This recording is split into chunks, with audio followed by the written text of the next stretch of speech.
here's a great story, if you don't mind. This is Oh, so back in the 60s, this group of people emerged. They still exist to this day. Unfortunately, I've never met one of them as far as I know. It's called the Brotherhood of Eternal Love. Have you ever heard of them? no.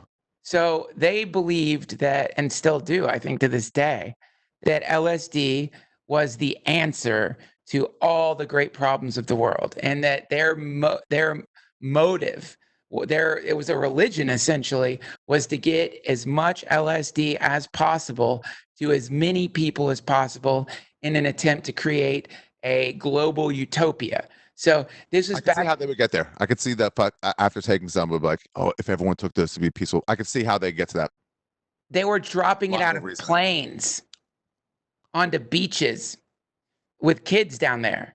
That's what they were doing. So like this was the fucking 60s, man. I mean, and I don't know how much of this is hearsay.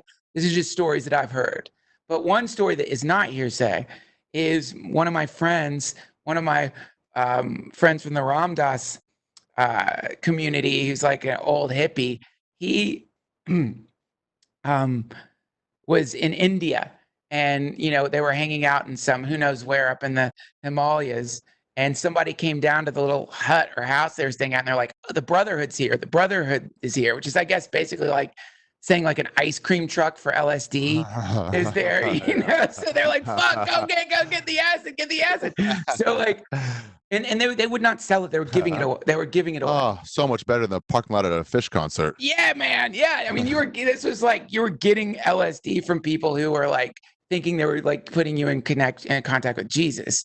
But he said that this LSD he took was so powerful, just like what you were saying in Mandy. He said he took it and it was like he had teleported and was up to his waist in like a mountain creek, like under a waterfall. And he had no idea how he got there. 5 hours had passed. He had no idea what had happened. He was just suddenly under a waterfall. Wow. I know, man. Yeah, that's Wow. the Brotherhood of Eternal Love. Yeah.